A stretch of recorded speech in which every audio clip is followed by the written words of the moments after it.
सभी को नमस्कार। पिछले कालांश में हम शब्द के बारे में जान लिए थे। भाषा अर्थ के अनुसार शब्द, उत्पत्ति के अनुसार शब्द, भाषा के अनुसार शब्द और रूपांतर या प्रयोग के अनुसार शब्द, इनके बारे में हमने जान लिए थे। आज हम शब्द भेद, रूपांतर के या प्रयोग के आधार पर शब्द भेद के बारे में जानेंगे। प्रयोग के आधार पर शब्द भेद कितने प्रकार के होते हैं? We discussed the last class। 2 प्रकार, विकारी, अविकारी। विकारी शब्द 4 प्रकार के होते हैं: संज्ञा, सर्वनाम, विशेषण, क्रिया। अविकारी शब्द क्रिया विशेषण, समुच्चय बोधक, संबंध बोधक और लास्ट वन विस्मयादि बोधक। कुल मिलाकर कितने हैं? 8 हैं। कुल मिलाकर शब्द भेद 8 प्रकार के होते हैं। फर्स्ट वन संज्ञा। संज्ञा, संज्ञा माने क्या है? इसे अंग्रेजी में क्या कहते हैं? नाउन, संज्ञा। सेकंड वन सर्वनाम,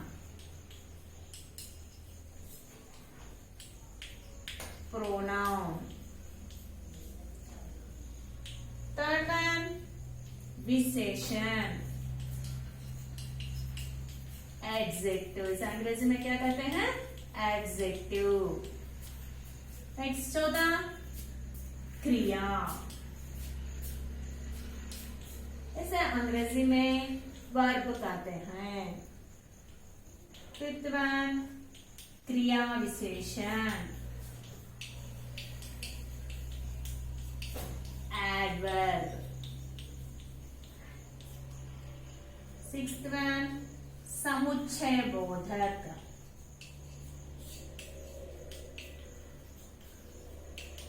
कंजंक्शन।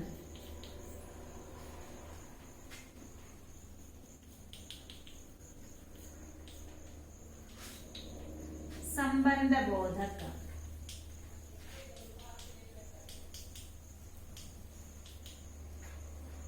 प्रीपोजिशन। नेक्स्ट वन विस्मयादि बोधक,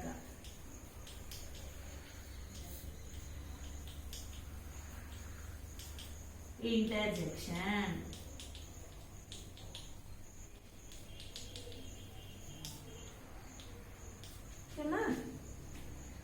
संज्ञा, सर्वनाम, विशेषण, क्रिया, क्रिया विशेषण, समुच्चय बोधक, संबंध बोधक, विस्मयादि बोधक। क्रिया विशेषण तक हमने 8वीं कक्षा में पढ़े ना। संज्ञा गुరించి 7वीं कक्षा में संज्ञा, सर्वनाम, विशेषण, क्रिया, क्रिया विशेषण ఓన్లీ ఇంట్రడక్షన్ మాత్రమే ఇచ్చారు అక్కడ 7वीं కక్ష 7th క్లాస్ లో మనకి సంజ్ఞ, what is the noun, what is the pronoun, what is the విశేషణ, what is the adjective, what is the verb, what is the adverb, only అంతవరకే ఇచ్చారు మనకి। 8th क्लास में डिटेल अंतवరకు ఇచ్చారు। 8 संज्ञा के प्रकार, सर्वनाम के प्रकार, विशेषण के प्रकार, क्रिया के प्रकार और क्रिया विशेषण के प्रकार। अब मैं एक बार उन सबको పునరావలోకన కरेंगे। వీటన్నిటిని మళ్ళీ ఒకసారి మనం రిమైండ్ చేసుకుందాం।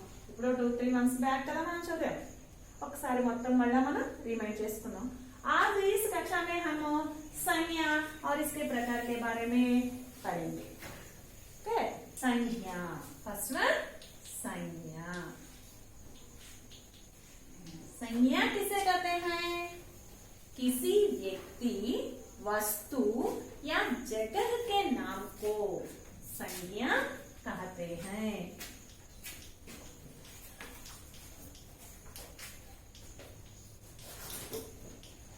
किसी एक व्यक्ति, वस्तु या जगह के नाम को संज्ञा कहते हैं। संज्ञा माने क्या है? नाउन। किसी व्यक्ति, वस्तु या जगह के नाम को संज्ञा कहते हैं।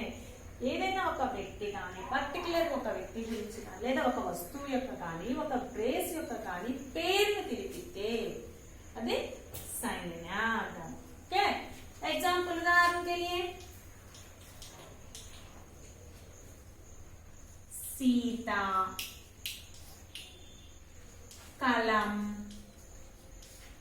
हैदराबाद, हिमालय,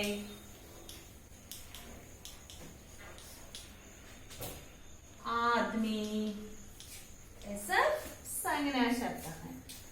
किसी एक व्यक्ति, वस्तु या जगह के नाम को संज्ञा कहते हैं। उदाहरण के लिए सीता, कलम, हैदराबाद, हिमालय, आदमी। संज्ञा कितने प्रकार के होते हैं? मुख्य रूप से संज्ञा 3 प्रकार के होते हैं। मुख्य रूप से 3 प्रकार: व्यक्तिवाचक संज्ञा, व्यक्तिवाचक संज्ञा, जातिवाचक संज्ञा और भाववाचक संज्ञा। ये 3 प्रकार के होते हैं। भाववाचक संज्ञा। जातिवाचक संज्ञा में और 2 प्रकार हैं। वे द्रव्यवाचक संज्ञा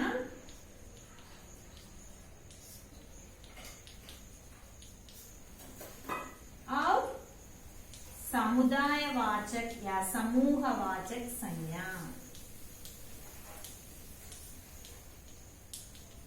मुख्य रूप से संज्ञा 3 प्रकार के होते हैं: व्यक्तिवाचक संज्ञा, जातिवाचक संज्ञा, भाववाचक संज्ञा। Proper noun, common noun, abstract noun. जातिवाचक संज्ञा के अंतर्गत 2 भेद हैं: द्रव्यवाचक संज्ञा, समुदायवाचक संज्ञा। द्रव्यवाचक संज्ञा मटेरियल नाउन, समुदायवाचक संज्ञा कलेक्टिव नाउन। कुल मिलाकर हमारे पाठ्य पुस्तक में कितने प्रकार दिए गए? 5 प्रकार दिए गए हैं। हमारे साथ 8वीं कक्षा के पुस्तक में संज्ञा के प्रकार 5 हैं। 5 दिए गए: व्यक्तिवाचक संज्ञा, जातिवाचक संज्ञा, भाववाचक संज्ञा, द्रव्यवाचक संज्ञा या समुदायवाचक या समूहवाचक संज्ञा। हम इसके बारे में जानेंगे अब। फर्स्ट वन, व्यक्तिवाचक संज्ञा। व्यक्तिवाचक संज्ञा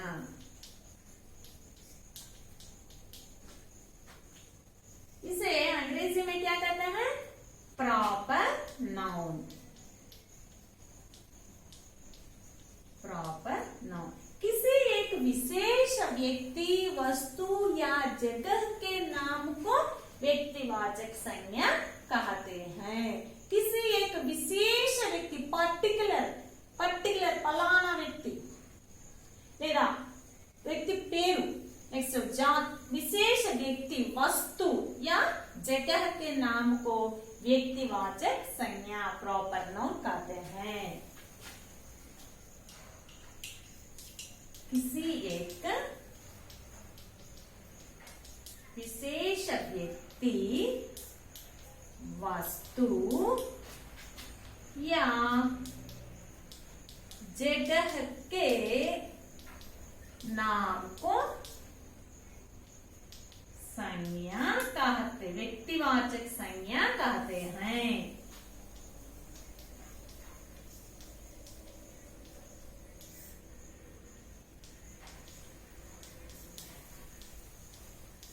किसी एक विशेष व्यक्ति या वस्तु या जगह के नाम को व्यक्तिवाचक संज्ञा कहते हैं। पर्टिकुलर గా ఒక వ్యక్తి లేదా ఒక వస్తువు, ఒక ప్లేస్ గాని ఏదైనా ఒక ప్లేస్ యొక్క పేరుని తెలిపితే అది వ్యక్తివాచక संज्ञा प्रॉपर नाउन। उदाहरण, सीता एक लड़की का नाम है, सीता। हिमालय एक पहाड़ का नाम है, हिमालय। हैदराबाद एक स्थान का नाम है, या ऑक्सफोर्ड हाई स्कूल एक स्कूल का नाम है। ऐसे एक व्यक्ति वस्तु या एक विशेष व्यक्ति वस्तु या जगह के नाम को व्यक्तिवाचक संज्ञा कहते हैं। पर्टिकुलर గా ఒక వ్యక్తి పేరు లేదా ఒక వస్తువు పేరు. ఫర్ ఎగ్జాంపుల్ పహాడ్ అన్నాం అనుకోండి, హిమాలయ రావచ్చు, సత్పుడా, వింధ్య, అరావళి ఏదైనా రావచ్చు. కానీ ప్రత్యేకంగా హిమాలయ మౌంటైన్. నెక్స్ట్ లడకి అన్నాం అనుకోండి, సీతారామ, ఉమా ఏదైనా కావచ్చు. కానీ సీత పర్టికులర్ గా ఒక అమ్మాయి పేరు. అలాగే హైదరాబాద్ పర్టికులర్ ఒక స్థానం పేరు, ఒక place name. Okay, so Hindi particular గా ఒక లాంగ్వేజ్ నేమ్. ओके, ऐसे शब्दों को क्या कहते हैं? व्यक्तिवाचक संज्ञा. किसी प्रत्येक व्यक्ति वस्तु या जगह के नाम को व्यक्तिवाचक संज्ञा प्रॉपर नाउन कहते हैं. सुना? सेकंड वन, जातिवाचक संज्ञा. जातिवाचक संज्ञा कॉमन नाउन. जातिवाचक संज्ञा कॉमन नाउन किसी एक ही प्रकार के जाति को सूचित करते हैं. वो एक जाति को सूचित करते हैं. यह संज्ञा शब्द किसी एक जाति को सूचित करते हैं. ఏదైనా ఒక జాతిని తెలియజేస్తుంది. కామన్ గా ఒక పేరు. ఫర్ ఎగ్జాంపుల్ ఆద్మీ మనిషి, ఎవరైనా కావచ్చు, మానవుడు. ఔరత్ స్త్రీ, లేడీ. పశు యానిమల్, దానిలో ఏ యానిమల్ అయినా ఉండొచ్చు. పశు జాతి. नर मैन. ऐसे शब्द को क्या कहते हैं?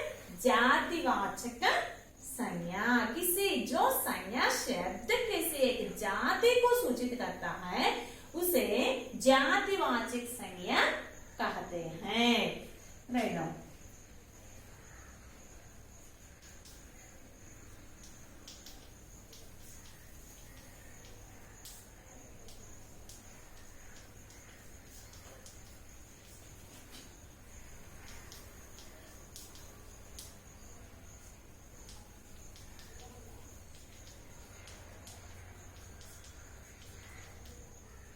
जो संज्ञा शब्द किसी एक जाति का बोध कराते हैं उसे जातिवाचक संज्ञा कहते हैं.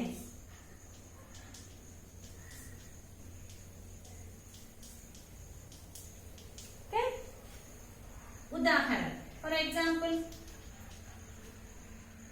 आदमी मैन, पशु औरत, लड़की. ऐसे शब्दों को क्या कहते हैं? जातिवाचक संज्ञा.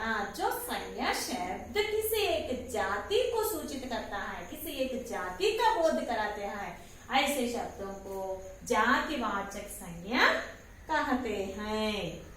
नोट చేసుకోండి మా. नेक्स्ट थर्ड वन, भाववाचक संज्ञा.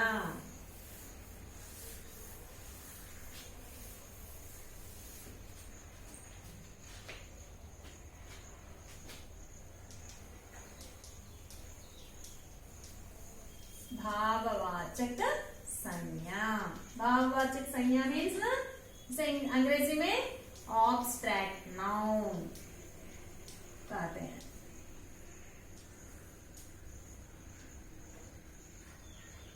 जो संज्ञा शब्द किसी एक दशा, स्थिति, गुण का बोध कराते हैं, ऐसे शब्दों को भाववाचक संज्ञा कहते हैं.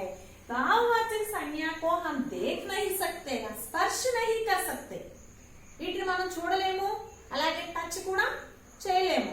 किसी एक वस्तु के गुण, स्थिति, स्वभाव को हमें सूचित करता है. ऐसे संज्ञा शब्दों को భావవాచక సంజ్ఞ అంటారు. ఈ భావవాచక సంజ్ఞా శబ్దాలు సంజ్ఞల నుంచి ఏర్పడతాయి. ప్రాపర్ నౌన్స్ నుంచి అలాగే కామన్ నౌన్స్ నుంచి అలాగే కొన్ని విశేషణ నుండి ఏర్పడతాయి, కొన్ని క్రియల నుంచి కూడా ఏర్పడతాయి. ऐसे शब्दों भाववाचक संज्ञा किसी जो संज्ञा शब्द गुण स्वभाव दशा आदि को सूचित करता है, आदि का बोध कराते हैं, ऐसे शब्दों को भाववाचक संज्ञा कहते हैं. फॉर एग्जाम्पल हरा विशेषण ग्रीन, आली అని ప్రత్యయ చేర్చామనుకోండి దీనికి హరియాలి, हरियाली, ग्रीनरी, सौंदर्य, ब्यूटीनेस, बच्चपन, चाइल्डहुड. इवన్నీ మనం చూడగలుగుతామా, टच చేయగలుగుతామా? स्पर्श नहीं कर सकते, देख नहीं कर सकते या स्पर्श नहीं कर सकते. भाववाचक संज्ञा को हम देख या स्पर्श नहीं किया जा सकते. మనం చూడలేము, అలాగే టచ్ కూడా చేయలేము. ఓకే, भाववाचक संज्ञा किसे कहते हैं? जो संज्ञा शब्द गुण दशा स्थिति आदि का बोध कराते हैं, ऐसे शब्दों को भाववाचक संज्ञा कहते हैं.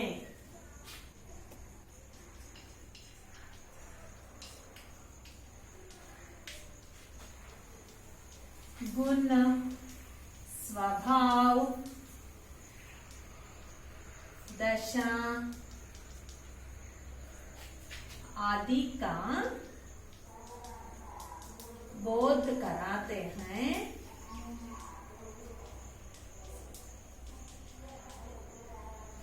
ऐसे शब्दों को भाववाचक संज्ञा कहते हैं. भाववाचक संज्ञा कहते हैं. उदाहरण के लिए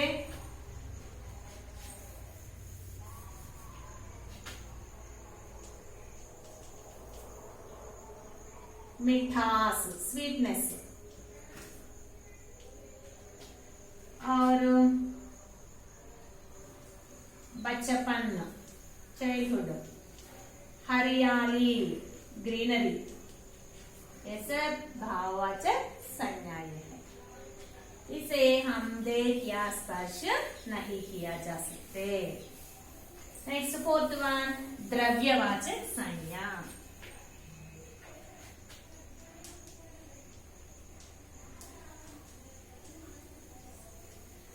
द्रव्यवाचक संज्ञा किसी एक धातु, जो शब्द धातु को या द्रव को सूचित करता है, बोध कराते हैं, ऐसे शब्दों को द्रव्यवाचक संज्ञा कहते हैं. मेटल्स ने కానీ లిక్విడ్స్ ని కానీ తెలుపుతాయో అటువంటి శబ్దాన్ని द्रव्यवाचक संज्ञा अंటారు. इसे अंग्रेजी में क्या कहते हैं? Material noun.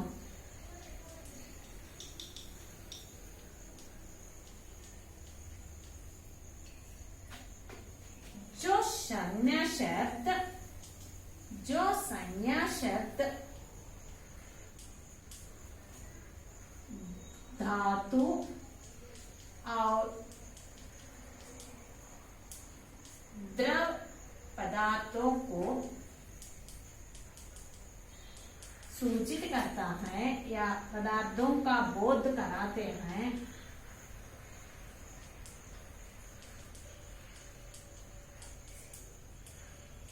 उसे द्रव्यवाचक संज्ञा कहते हैं.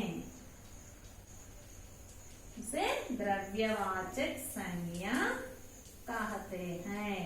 जो संज्ञा शब्द धातु या द्रव पदार्थों का बोध कराते हैं, उसे द्रव्यवाचक संज्ञा कहते हैं. मेटल्स ని లిక్విడ్స్ ని తెలిపేటువంటి శబ్దాన్ని द्रव्यवाचक संज्ञा अंటారు.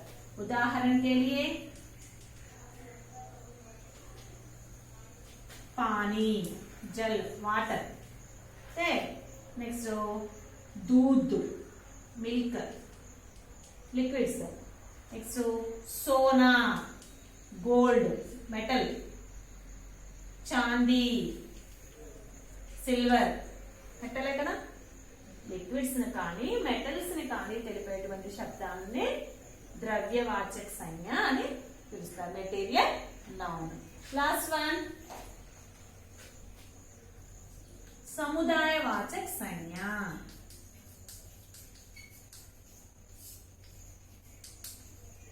समुदायवाचक संज्ञा collective noun.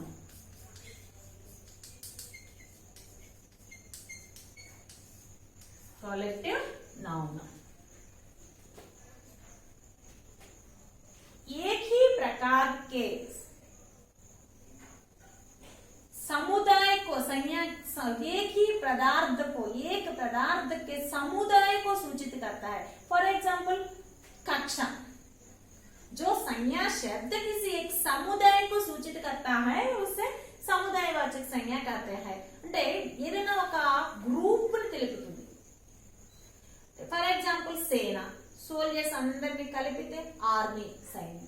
Okay, bead crowd, ఏదైనా ఒక అంటే గుంపుగా ఉంటాయి, అది అనిమల్స్ కావచ్చు, పర్సన్స్ కావచ్చు, ఏదైనా కావచ్చు, ఒక గ్రూప్ గా ఉంటే, గుంపుగా ఉంటే దాన్ని బీడ్ అంటాం.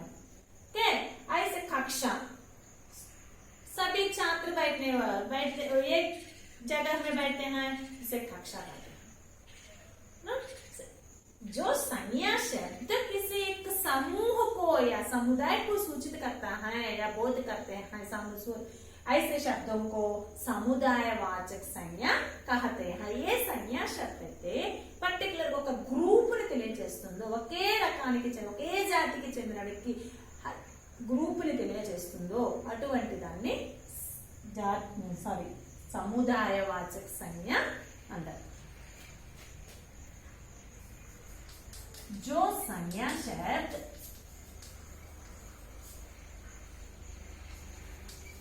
किसी एक जाति के समूह का बोध कराते हैं, ఏదైనా ఒక జాతి యొక్క సమూహాన్ని తెలియజేస్తుందో, समूह का बोध, उसे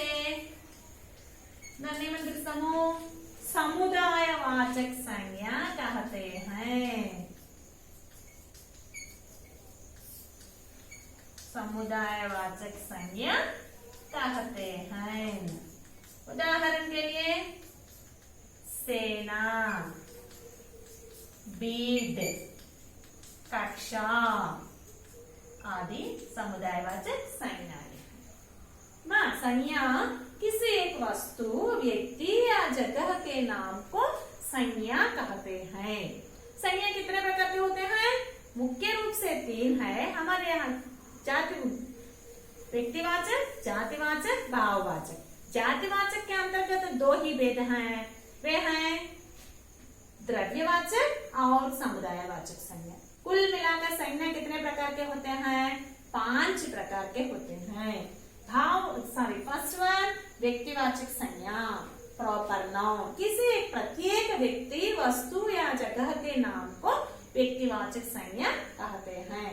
सेकंड वन जातिवाचक संज्ञा, कॉमन नाउन, किसी एक, जो संज्ञा शब्द किसी एक जाति को सूचित करता है. उदाहरण के लिए आदमी, पुस्तक, पहाड़, लड़का, ऐसे शब्दों को क्या कहते हैं? जातिवाचक संज्ञा कहते हैं.